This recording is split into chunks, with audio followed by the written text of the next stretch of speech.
Si j'avais su qu'il mentirait, je ne me serais pas tu.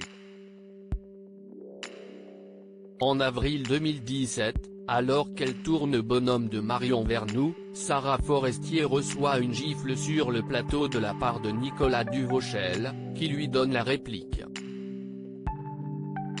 Un geste de trop pour la comédienne, qui quitte alors précipitamment le tournage, remplacée au pied levé par Anna Girardot.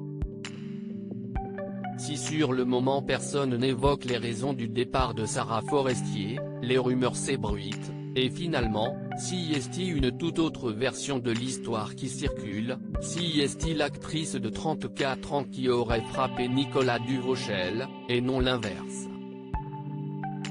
Ils avaient peur que parle, ils ont donc voulu me décrédibiliser en prétendant que j'avais frappé quelqu'un, explique Sarah Forestier dans les colonnes de Paris Match, en kiosque jeudi 3 juin, qui ajoute avoir été à l'époque trop gentille de ne pas raconter ce qu'il s'était passé, ce qui lui a valu que cette histoire se retourne contre elle.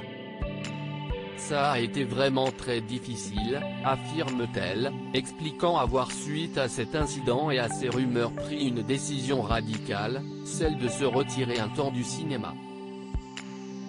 J'ai beau connaître mes valeurs et être en phase avec moi-même, j'ai dû m'extraire de ce milieu afin de me protéger, explique la comédienne, victime de violences conjugales par le passé, qui décrit un métier violent, qui abîme, et justifie son retrait comme une réaction saine.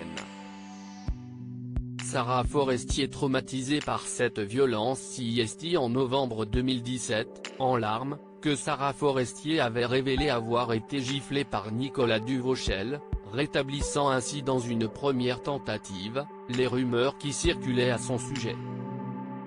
Pour sa défense, le comédien de 41 ans avait quelques mois plus tard assuré être droit dans ses bottes, sans démentir ni affirmer cette histoire. Un épisode difficile dans la carrière de Sarah Forestier qui a alors vu les projets se raréfier, tandis que de son côté elle avait perdu le goût des plateaux, notamment à cause de cette violence.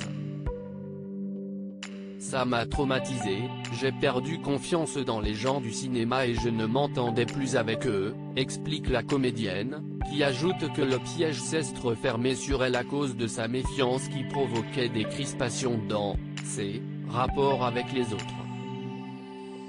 Parce que je n'ai pas voulu accepter l'humiliation et la violence, on a voulu me faire passer pour une ingérable, conclut-elle.